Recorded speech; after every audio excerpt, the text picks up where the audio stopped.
One of the most underrated levers when it comes to scaling to 100K months is CRO. So what is CRO? Conversion rate optimization. CRO is the process of making your landing page or your websites much more efficient so you can get more leads, more calls, and more deals without spending a single dollar more on paid ads. So that is the importance of CRO. I'll give you an example. If you're spending $10,000 a month on paid ads and you're making $50,000, and there's only one lever to move without spending another extra dollar, it's going to be CRO, where you can make that 50K to $60,000 by just changing something on the landing page and keeping the same exact ad spend. So in this video, I'm going to give you a breakdown of CRO. I'll give you a breakdown of metrics. I'll give you a breakdown of what landing page is currently working, especially if you sell something high ticket. I'll give you some live examples, and I'll showcase some of my client landing page build outs that we finished for this week. All right, let's go through it. So we'll go to my laptop. I do want to showcase some proof first, because proof is very, very important. We recently transitioned into WAP instead of Stripe. I'll move this here. So this is on my WAP accounts. We can do a refresh. We're at $120,000 and $700. Let me do a refresh for proof. Let's go to the balances. So things I've withdrew. I withdrew 20.8 thousand. I think that was yesterday. But pending balance is 21,000. So it's not actually negative. Heads up. It's because I just withdrew everything, just to be safe. So here's everything: my name, Bank of America, and all the amounts I withdrew: 9,000, 9,000, 9,000, 7,000, and etc. So I just want to showcase proof that I know what I'm talking about, and also CRO is very important. Because when I scaled up this offer, I used a landing page that had no case studies. I had an Instagram account that only had 600 followers. So I needed to make sure the landing page looked a bit aesthetic, and it was based off of trust. So I want to give you an insight of how I started off with a new offer, spending only $100 to $200 per day on ads and scaling to this figure, showcasing proof. Without any crazy guarantees, without any flexing any lifestyles. I just want to show you what worked for me, but also what did not work for me, so you can learn from my mistakes and also my successes. So we'll go to the iPad. So I want to showcase some examples to help illustrate the important things to look out for. So we talked about CRO. We talked about the importance of CRO. But what are the main metrics when it comes to CRO? There are 4 main metrics when it comes to a landing page. But before I go to the landing page, let me do a quick recap of what a funnel is when you sell something expensive online. $5,000, $10,000, $15,000 plus $35,000, painfuls, very expensive items. So let's do a quick recap of a funnel. So a funnel, you'll typically see an ad. This is gonna be you, this is either gonna be an image or a video, and they're gonna see a little button called Learn More, where people will click on that CTA. When people click on that CTA, they will go to a landing page.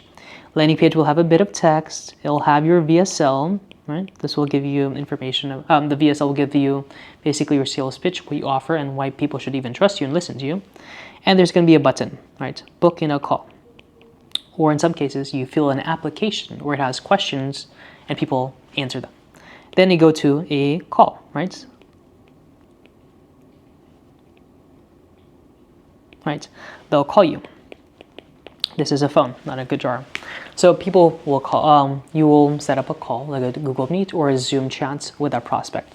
So in this video, we're not gonna talk about the creative, like the scripting or the video. We're not gonna be talking about sales because this YouTube page is not about sales. I don't manage sales. It's my partner. Let's talk about marketing. So for marketing, we'll talk about the landing page. So we're gonna talk about this bad boy. There are going to be 4 main components here when it comes to CRO, when it comes to like selling high ticket, especially for a VSL call funnel. So number 1 is, what is the amount of people that land on the page? Land on page. So why does this number matter to me, especially when it comes to scaling to 100K months? So that number matters because let's say we spent $1,000, But what we noticed that only 10 people landed on the page. That's very expensive. That's going to hurt our conversion rates. So what does that mean? If I know that the video, like the creative itself, this bad boy, is doing well in terms of soft metrics like CPM, CTR, CPCs, hook rates, and hold rates, but this number is very low, what can I assume? I can assume that it's not the creative because the soft metrics are good. I can assume that it's the ad copy, that we're not really incentivizing people to actually click learn more because it doesn't build enough curiosity. So if this number is low, number of people that land on a page, I can adjust the headline or the primary text or the ad copy of that image or video ad that we have. So I got to make sure that number is always increasing. So the first one that I look at when it comes to CRO is number of people that land on the page. So what is the number 2 metric? So number 2 metric is the number of people that start an application, right? The number of people that start an application. What does this mean? Typically, I'll give you some live examples later. An application is just a questionnaire. That's the amount of people that actually, clicked on the first question of that application. That doesn't mean they finished the whole thing, like they answered the second or third one. It's just the first one. Where they, they even played around yes, no, answer to the bits, where they interacted with the first question. So that's the number of people that start an application. Reason why I look at this number. So what does this mean? So we know number of people that land on a page. So let's go through psychology. They're going to land on the page. What's the next thing that they do?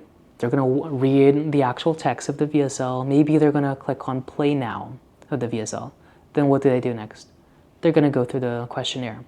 So we want to incentivize them to actually go through the application because we want to collect as much information as possible.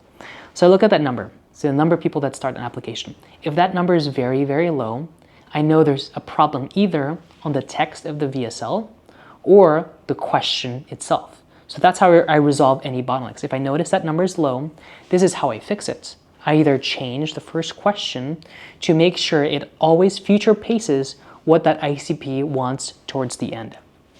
If it's an end result that they want, either more money in their business to solve a specific problem in their business, or if it's a different industry like losing weight. We always want to future pace that within the first question. And also make sure the first question is something easy that they can answer, like a multiple choice question. You don't want to ask for their name, email, and phone number with the first question. It's like kissing a girl your first time ever meeting her without even saying hello. We want to make sure we build up on it, from flirting, taking them out, and then going for an ask of a hug and then a kiss and all that fun stuff. Okay.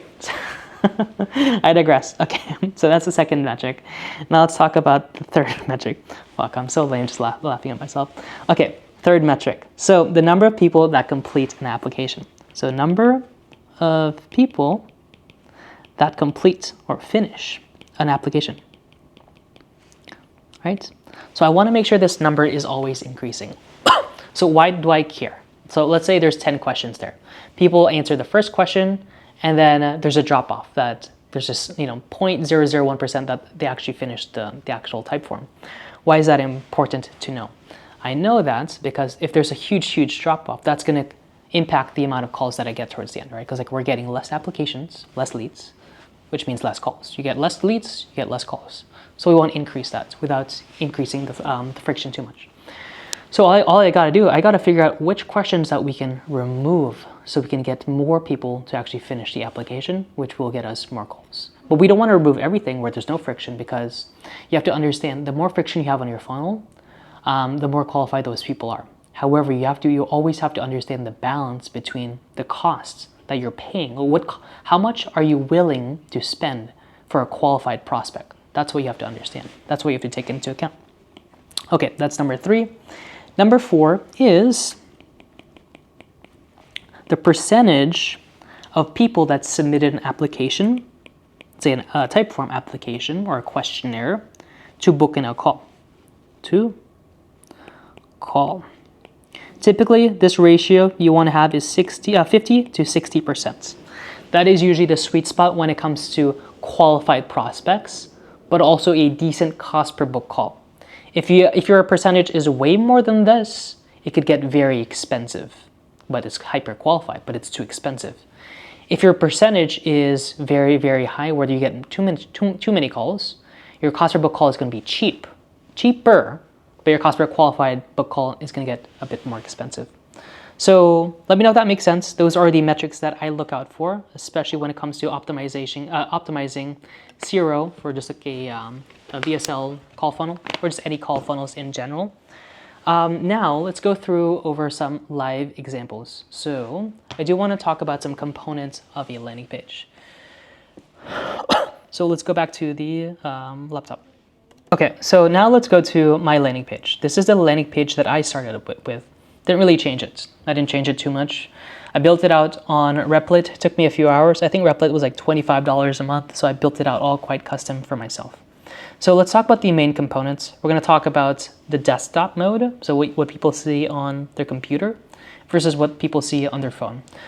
You have to assume, and also based off your metrics when you start running ads, most of the traffic is going to go through your phone.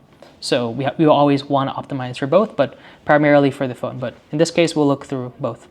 So what are the important things when it comes to like a VSL page, when it comes to a landing page, and how to make it high converting? You guys saw, how much money I made with this funnel. Generated 6 figures, 6 figures per month, which is pretty cool, especially with a new offer and especially starting with like 659 followers only. I want to showcase how you can copy and paste it. Learn from my mistakes, learn from what worked for me, what did not work for me. So what are the important things? Number one, you want to have a pre-headline. So for coaches and consultants spending $5K per month on ads, right? It's a different take of a call out. People typically have a call out for coaches and consultants who are generating X amount of money or have X amount of MRR, like coaches and consultants at $100,000 per month or $50,000 per month. For me, I want to target people who are hyper qualified that are already making money on ads, but I don't want to sound like everybody else. So here I have it as spending $5K per month on ads, because if they're spending money on their business, they need to be making money to spend money. So they're already qualified. If they know a bit about ads, they're already a sophisticated market, which is my ICP. They're business owners that are making money. Now we have the headline. So that's the pre-headline, which will have your ICP callouts. Your ICP is like your audience. You have your headline here that will build a curiosity, but also build value. So this trust funnel generated $9.7 million in 11.5 months. This gets them to think. I don't say 10 million. I don't say, in 1 year. I say 11.5 months. One thing I can do to improve my funnel is just removing like a trust funnel, like a name of a trust funnel. When it comes to my market, they're hyper sophisticated. They've seen a lot of funnels out there with like a quote unquote unique mechanism, like a special way. But in the end, like, as you know, like if you're making a lot of money and you work with a lot of people, there's no really special way. It's just about solving specific bottlenecks, solving them fast, and implementing your business. So that's definitely something I can remove, like a name for it. Okay, now I have a post headline. So you have your pre-headline, headline, and also post headline. And you can copy and paste it for your business by watching this short video. All right, I'm providing value. I have my ICP callouts. I have some curiosity, providing value that they can watch. Okay, now the important part is the VSL itself. So why does this matter? For this VSL, I've A/B tested so far two landing pages. You don't have to go to him when it comes to landing pages, to the actual video, because when I talk to all my clients, my partners that I have gone through this funnel and I'm partnering up with right now, I asked them, did you watch the VSL? They said, hell no, which is funny. So when it comes to rich people or people that, want your service, they're on scanner mode. So they're just going to watch 10%, 20, 30, maybe 40% of the video, and that's it, depending on how long the video is. They're just going to watch a few minutes. They're not going to watch the whole video. So they're just in scanner mode. So I did an A/B test with like hyper animated VSL versus my first VSL, which is this one, where it's just providing value. I have a lot of mistakes. I have a lot of ums. I'm not too good at behind the camera. That's why I'm practicing on YouTube. So I use this one, no edits whatsoever, no subtitles. And this is the one performing best because it just provides a lot of value and it's just a lot of authenticity. I'm not selling anything. I build curiosity. I just have a good hook, like $9.7 million in 11.5 months. I showcase who this is for, who's it not for, what problem I solve, lead quality, and show up rates. Then I showcase value, like how to actually implement and why, without any fluff or BS or marketing. Just like black and white numbers of how does this work, or like how can you implement it for your business and why this thing will improve your show up rates or your lead quality. That's what the video showcases, just pure value. And also like a lot of case studies of like people I've worked with, case studies of like accounts I've worked with as well. Okay, so that's pre-headline, post-headline, and pre-headline, headline, post-headline, the VSL, what incorporates within a VSL itself. And then you can see, fill out the application below and apply today. You can see the first question. Are you interested in scaling your high-ticket offer? We asked to understand your challenges and create a custom plan to hit your goals. Yes or no? You can see here that it's just a simple yes or no. It's very fun. It's a quiz type for them to actually answer. If you notice here though, the aesthetics of it is not like a ClickFunnels page where it looks scammy. That's why I built mine on Replit. So replit.com. Imagine ChatGPT for landing pages. I've only built it once for myself, and then for my clients, we use sometimes we use ClickFunnels because like some people want the ClickFunnels award. For others, we use Framer. We have a partnership with a team that builds out amazing landing pages for our clients that help them convert. So this one is on Replit specifically. That's why you see some like glowy animations, but I digress. It just looks a bit more trustworthy compared to like a ClickFunnels page, or just like a white screen. If you see a lot of the big guys, like it just looks like you're about to get scammed. Especially when you were starting out, because I started with, I started a challenge $0 to $100,000 per month, only had 600 followers. I needed to create trust immediately without looking like a scam. Most landing pages out there look like they're gonna scam you or they're gonna sell a course. I didn't want to come across that way. And also when I look at a landing page, this is who I am. This will showcase a bit of information about who I am. If it looks like, they're gonna get scammed, like I need to make sure when I look at the landing page, I'm like, okay, that's a good landing page and I'll trust it. That's it. You don't have to have crazy amount of testimonials. You don't have to have a crazy, amazing landing page. Just have the bare minimums, and that's more than enough to actually scale you to $100,000 per month. So that's my page. Okay, now we want to talk about the important part. When people land, they'll see everything here. They'll see the text, pre-headline, headline, post-headline. They'll see the VSL. They'll see the first question. We also want to have that within the mobile aspect as well. Mobile is going to be much more important than desktop. Here they can see everything clearly. Pre-headline, headline, post-headline, VSL, and the first question. Reason why, this is called before the fold. Before the fold is before you actually scroll, right? We want to make sure everything is visible before they scroll. We have to imagine that a lot of people are inherently lazy. We don't want to even move our finger to scroll through. So that's going to help increase the conversion rate, even if it's like a small percentage, is they got to see all the information at first glance without doing anything. Because people, especially rich people, are on scanner mode and they're just going to browse and peruse what you have to offer. And if they're interested, they'll click, they'll go through the questionnaire. Hopefully that makes sense. We finished some landing pages for some clients, so I do want to go through some of them right now. We're still optimizing them. So this is one for one client. We have their VSL, type form. This is what it looks like. We just got to fill in some images, but that is one of our landing pages that we're finalizing for a client. Here's another one as well, the very sexy landing page, how 7-figure coaches are cutting refunds by 94% and scaling past 200K per month without bloated teams. Mohammed is freaking amazing. He's amazing to work with. I would highly recommend check him out, especially if you're like in the coaches consultant space and you want like a custom AI solution. So definitely check out Mohammed. Really great person. So we have some testimonials for this client as well, and then more testimonials as well. He has a lot of testimonials and just how the process works, and also just some FAQs. So these are built on Framer. This one is built on ClickFunnels. Even though ClickFunnels doesn't look as aesthetic as Framer, it still converts, especially for clients that want the 2 comma award. So this is Joey, one of my clients. He got a 10K PIF just spending $100 to $200 a day and is using this landing page. As you can see here, he has the pre-headline, headline, and post-headline. As you can see, with the majority of the landing pages, it's all about mentioning the specific ICP, business professionals who want a business that runs without stealing nights and weekends, right? We're targeting rich people, busy, people who have a good career, plus that want freedom. We're not saying quick cash or money, because if we mention like quick cash, that's going to attract a lower ICP. Now we want to attract people that just want freedom, because rich people just want their time back. So we're providing value. How busy, how, curiosity, plus the ICP are building profitable Amazon stores, what we sell without things that they've tried before, quitting their job or spending 12 months figuring out. So all those components fit in within a headline. And then we have the VSL here, and then same thing, we have the application. So what best describes you right now? And this has automatically solved his lead quality problem. He was working with a really, really big agency where all the leads that he was getting is just completely unqualified because they were doing a lead form.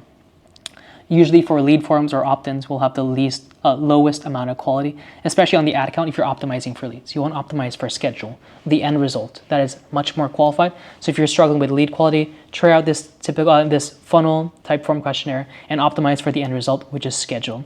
So let me pause this real quick. So you want to optimize for schedule. Then when you're spending a lot of money and you get a lot of data, then you want to A/B test different types of optimizations, such as like even sales. Or if you want to go to your backend and you're forgetting a lot of events on your pixel, then you want to optimize for like qualified calls, but if you have a good amount of data. So hopefully that helps, guys. So this is more about CRO, landing pages. So how one shift, a few tweaks, can make you more money without spending more on ads. So that is one of the underrated things to focus on, especially when it comes to scaling to 100K months. Hopefully this helps. Feel free to DM me or send over voice notes on Instagram. I'm here to help. I send over some voice notes and also selfie videos to help anybody out. Anyways, much love and talk soon. See you tomorrow.